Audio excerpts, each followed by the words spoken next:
नमस्कार, आप देख रहे हैं यूटीसी न्यूज़। महिला दिवस आने वाला है और जिस दिन महिला दिवस होता है उस दिन महिलाओं के बारे में काफ़ी सारी बातें होती हैं, मगर हम एक प्रयास कर रहे हैं कि महिला दिवस के जो दिन है उससे पहले ही महिलाओं के बारे में चर्चाएं होने लगे। और हम एक छोटा सा प्रयास कर रहे हैं कि हम जो महिला साहित्यकार हैं, महिला कवित्री हैं, उनसे हम बात कर रहे हैं। उनके विचार क्या हैं, वो क्या सोचते हैं समाज को लेकर, इन सब चीज़ों पर हम बात करेंगे। हमारे साथ लेखिका उर्मिला पचिसिया हैं और जिनकी किताबें भी काफ़ी सारी हैं और दशकों से वो लिख रही हैं, अलग अलग विषयों पर लिख रही हैं, जैसे महिलाओं के बारे में लिख रही हैं, महिला सशक्तिकरण पे लिख रही हैं और समाज में जो घटनाएं घटती हैं उन पर भी वो काफ़ी कुछ लिखती हैं। उनकी दो किताबें हैं, उद्गार और सैलाब, जो मेरे अभी हाथ में है। इन दो किताबों को लेकर भी हम बात करेंगे और अभी के जो हालात हैं उन पर भी हम बात करेंगे।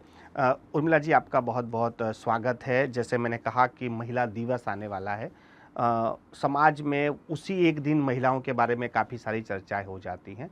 हम ये प्रयास कर रहे हैं कि लगातार उस पर बात होती रहे और महिलाएं कुछ बात करें। तो सबसे पहले इस समय में महिला को आप किस तरह से देखते हैं, खास करके साहित्यिक समाज में कहाँ स्थान है? आज जो है महिलाएं हर क्षेत्र में और पुरुषों से कंधा मिला के चल रही हैं, ये तो हम सब जानते ही हैं। साहित्य के क्षेत्र में भी महिलाओं ने बहुत बहुत प्रगति की है। आज भी जो है, पहले ही हम आगे जो पहले महिलाएं थी, सुभद्रा कुमारी चौहान थी, महादेवी वर्मा, वो तो थी हमारी अग्रणी, हम उन्हीं के वंशज हैं। और आज भी जो हैं बहुत सारी महिलाएं, मैं तो बोलूँगी बड़ौदा में ही जो हैं बहुत अच्छे अच्छे साहित्यकार हैं जिन्हें प्रधानमंत्री द्वारा पुरस्कृत किया गया है। गीतांजलि चैटर्जी हैं जिन्हें पुरस्कार मिला है, डॉक्टर रानू मुखर्जी हैं जो अहिंदी भाषी क्षेत्र में उन्होंने लिखा और उन्हें पुरस्कृत किया गया है। तो ऐसे कई अग्रणी साहित्यकार हैं जो बरसों से साहित्य की सेवा कर रहे हैं। डॉक्टर रचना निगम हैं जो बरसों से एक नारी अस्मिता कह के मैगज़ीन एक निकाल रही हैं। आज मेरे ख्याल 123 अंक निकल गए हैं उनके। और आज भी जो है वो प्योरली केवल महिलाओं से संबंधित किताब है जिसमें एक भी एडवर्टीज़मेंट या कुछ भी नहीं आता है और पूरा साहित्यिक जो है विषय होते हैं उसके। ऐसी पत्रिका को आज के युग में चला पाना बहुत ही चैलेंजिंग काम है जो कि महिला कर रही है। मैडम, जिस तरह से महिला दिवस मनाया जाता है, महिलाओं का दिन, आपको इस दिन के बारे में आप क्या कहेंगे जो आने वाला है?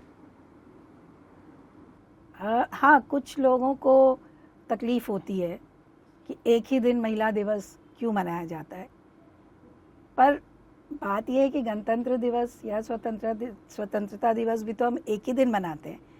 ठीक है, मतलब वो हमारे लिए महत्वपूर्ण दिन है, पर हम 365 दिन तो उन्हें नहीं मना सकते। किसी दिन को भी एक दिन मनाने का मतलब है कि वो दिन हमारे लिए खास है। लोगों का ये तर्क होता है कि महिलाओं को तो सम्मान रोज ही मिलना चाहिए, जैसे माता है, या मातृत्व दिवस भी मनाया जाता है तो भी लोगों का यही एक रहता है तर्क। पर मेरा यही कहना है कि अच्छी बात है कि एक दिवस कम से कम आप एक्नॉलेज कर रहे हैं, तो वो दिन लोगों को ध्यान में रहता है और उसका महत्व पता चलता है। नारी का महत्व किसी भी पुरुष के जीवन में, मतलब नारी और पुरुष तो दो पहिए हुए समाज के, उसमें भी मैं तो बोलूँगी नारी ज़्यादा महत्वपूर्ण है। नारी के बिना तो संसार चल ही नहीं सकता, तो नारी की महत्ता को किसने अस्वीकार किया? आपकी किताबों की बात करें तो उद्गार और सैलाब, दोनों में महिलाएं दिख रही हैं मुझे। हाँ, ये सैलाब की क्या है और उद्गार क्या है? पहले सैलाब की बात करें। हाँ, सैलाब ही मेरी प्रथम पुस्तक रही जो जिसको साहित्य गुजरात साहित्य अकेडमी द्वारा पुरस्कृत भी किया गया। तो उससे मुझे काफ़ी प्रेरणा मिली। और जब तक तो मैं ऐसे ही स्वांतः सुखाय के लिए लिख रही थी। काफ़ी उसमें ऐसी कविताएं भी हैं जो बड़ी पर्सनल टाइप की हैं। फिर धीरे धीरे जब लिखने लगी और यहाँ गुजरात में बड़ौदा आकर जो साहित्यिक वातावरण मिला, उसमें जो है आकर फिर लगने लगा कि हाँ और भी विषय हैं, औरों को भी सुना, तो मेरा भी दृष्टिकोण और व्यापक होता गया। तो अब जो है अब तो मैं और भी समसामयिक विषयों पर और भी मतलब काफ़ी विषयों पर लिखी हूँ। लेकिन ये सैलाब में क्या है, कुछ पढ़कर बता सकते हैं, कुछ क्या है? कुछ जीवन से संबंधित कुछ वो है बातें, जैसे जिंदगी क्या है, जिंदगी क्या है, विवशताओं से समझौता शायद जिंदगी है, मौत से इत्तेफाकन मिलते रहना शायद ज़िंदगी है, समय के साथ चलते रहना शायद ज़िंदगी है। वैसे ही नारी के ऊपर मैंने बहुत कुछ लिखा है कि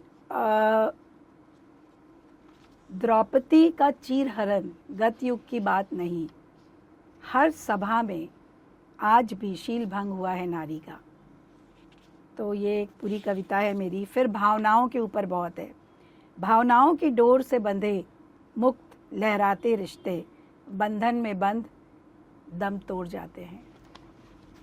और इंसान, हम तो आखिर इंसान ही हैं, शिव की तरह भगवान नहीं, जो सती के शव को कांधे पर उठाए ब्रह्मांड का भ्रमण कराए। तो मैडम, जब ये आप लिखना शुरू कर रहे थे, आपकी पहली किताब थी, तब मन में क्या चल रहा था, क्या माहौल था कि आप लिख पा रहे थे, कैसे विचार आ रहे? जैसा कहते हैं कि आ से उपजा होगा ज्ञान, उमड़कर आँखों से चुपचाप वही होगी कविता अनजान। तो मैं मेरे जो पिताजी की मृत्यु हुई, उसने मुझे बहुत ज़्यादा अंदर तक हिला दिया था। तो क्योंकि वो गए थे अपने ट्रीटमेंट के लिए और फिर लौट कर नहीं आए, तो वो बात जल्दी से मैं नहीं स्वीकार कर पाई। उस समय जो है उद्वेलित मन से बहुत सारी बातें निकलनी शुरू हुई, जिसको मैंने कलम द्वारा कागज़ों पर उतारना शुरू किया। फिर शादी के बाद भी थोड़ा वियोग रहा पति के साथ, उनको कहीं और रहना पड़ा, तो फिर वो एक क्रम बनता चला गया लिखने का। उसके बाद 2000 में जब भूकंप आया, तो हमारे समाज ने कुछ वहाँ की जो बच्चियाँ थी जिन्हें बोर्ड की परीक्षा देनी थी, वैसी 100 बच्चियों को हम लेकर आए थे यहाँ पर, क्योंकि उनकी मानसिक अवस्था उस समय वैसी नहीं थी। तो यहाँ नॉर्मल वातावरण में उनको और तैयारी करवा के, तो उन सब की जो कहानियाँ सुनी, और फिर जब हम उन्हें छोड़ने गए तो वहाँ भुज पे जो एपिक सेंटर पे जो हाल देखा, उस समय जो मेरी कविताएं हैं वो आपको कुछ पंक्तियां मैं इसमें से बताना चाहूँगी। नहीं, जो ये कविता मैंने लिखी है, और ये मुझे सौभाग्य मिला इस कविता को विदेश में भी पढ़ने का, और वहाँ जो है अलग अलग नेशनैलिटीज़ के लोग थे और लोगों ने बहुत अप्रिशिएट किया। अंधेरे को लेकर निशा ढल रही थी, नीड़ में छिपे पक्षियों की आँख खुल रही थी, उड़ने को तत्पर वे लगे पंख फड़फड़ाने, अपने ही स्वर में मधुर गीत गाने। सूरज फिर आया धरा को जगाने, बिछड़े हुओं को फिर से मिलाने। गणतंत्र दिवस का पावन दिन था अलबेला, चारों तरफ लगा था खुशियों का ही मेला।